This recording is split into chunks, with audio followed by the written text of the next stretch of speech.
শবে বরাত, ইন্না আনজালনাহু ফি লাইলাতুল মুবারাকা। সুবহানাল্লাহ। আল্লাহ তাবারক ওয়া তাআলা কোরআনে পাকে বলতেছেন এমন একটা রাত আছে শাবান মাসের, যেই রাতের মধ্যে আমি প্রথম আসমানে এসে জিজ্ঞেস করি, কেউ কে আছো আজকে আমার কাছে ক্ষমা চাইবা? সুবহানাল্লাহ বলুন না। কেউ কি আছো আমার কাছে ক্ষমা চাইবা? কেউ কি আছো রিজিক লাগবে? সুবহান। কেউ কি আছো সন্তান চাও? কেউ কি আছো ভালো থাকতে চাও? কেউ কি আছো ইমানদার হতে চাও? কেউ কি আছো স্বপ্ন যোগে নবীকে দেখতে চাও? আরো জোরে। আমার নবী এই রাত সম্পর্কে, এই মাসটা সম্পর্কে, এই দিনটা সম্পর্কে নিসফু শাবান বলেছেন। শাবান আমার নবীর মাস। সুবহানাল্লাহ। নিসফু শাবান বলেছেন আমার মাস। ভাগ্য নির্ধারণের রাতকে বলা হয় আগামী 1 বছর পর্যন্ত আপনার লিস্টিভুক্ত হবে। ফেরেশতাদেরকে ডাক দিয়ে আল্লাহ বলবেন যে কে আছো? ফেরেশতারা আসো, অমুক বান্দার হিসাব করো, তার বিয়ে হবে, জন্ম হবে, মৃত্যু হবে, কি কি হবে, রিজিক বাড়বে না কমবে, তার ব্যবসার মধ্যে লোকসান হবে না লাভ হবে, তার চাকরি যাবে না উন্নতি হবে, সে বিদেশে যেতে পারবে কি পারবে না, সে ভালো থাকতে পারবে কি পারবে না, তার মা বাবা কি বাঁচবে না বাঁচবে না, তার স্ত্রীর সাথে তার সম্পর্ক থাকবে কি থাকবে না, সন্তান আসবে কি আসবে না, এই সমস্ত কিছু রিজিক থেকে জন্ম থেকে মৃত্যু পর্যন্ত ওই বান্দার 1 বছরের হিসাব নিকাশ ফেরেশতাদের মাধ্যমে এই 14ই শাবান শবে বারাতে নির্ধারণ করা হয়। সুবহানাল্লাহ। তাহলে রাতটা কি দামি না কম দামি? এটা নিয়ে কনফিউশন আছে আমাদের বাংলাদেশে, এটা নিয়ে বিভিন্ন মতানৈক্য আছে। দেখেন, মতানৈক্যের মধ্যে 3 কোয়ালিটির আছে। এক কোয়ালিটি আছে চূড়ান্ত পর্যায়ে এটা মানে, এক কোয়ালিটি আছে চূড়ান্ত পর্যায়ে এটা মানেই না। থার্ড কোয়ালিটি হলো মানে কিন্তু পালন করে না। যারা মানে তারা রোজা রাখে, নফল ইবাদত করে, নিজেরা হালুয়া রুটি রান্না করে, প্রতিবেশীকে খাওয়ায়। আমার নবীরই তো সুন্নত, হালুয়া রুটি খাওয়ায়, সারা রাত ইবাদত করে, আল্লাহর কাছে মাপ চায়।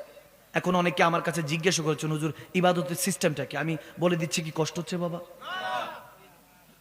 ইবাদতের সিস্টেম হলো প্রতি 2 রাকাত করে নামাজ নিয়ত করতে হবে, নফল নামাজের, শবে বরাতের 2 রাকাতের মধ্যে প্রথমেই সূরা ফাতিহা 3 বার ইখলাস শরীফ পড়বেন। সুবহানাল্লাহ।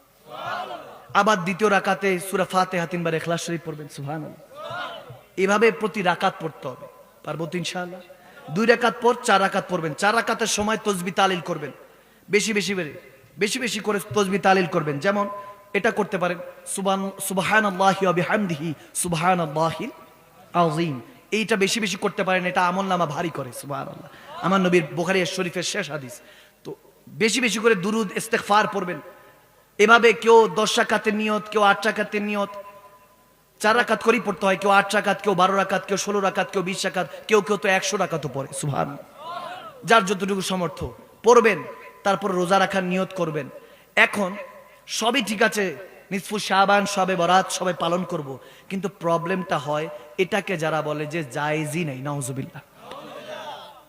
ভালো কাজ মসজিদ আটকিয়ে রাখেন। How is it possible? আপনি কি বুঝাচ্ছেন?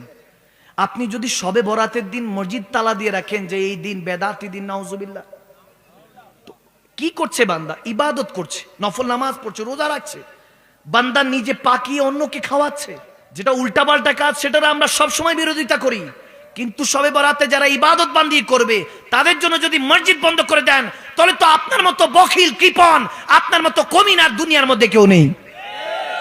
ভালো কাজের আপনি আদেশ করবেন, খারাপ কাজের নিষেধ। লাইলাতুল মুবারাকা বলা হয়েছে, যেখানে মোবারকপূর্ণ রাত বলা হয়েছে, ভাগ্য নির্ধারণের রাত বলা হয়েছে, সেটাকে কিভাবে আপনি বেদাত বলছেন, সেটাকে হারাম বলছেন? নাউজুবিল্লাহ। আমার মাথায় বুঝে আসেন। এখন আকীদাগত পার্থক্য থাকতেই পারে, ঈমানগত বিষয়গুলি নিয়ে পার্থক্য থাকতে পারে।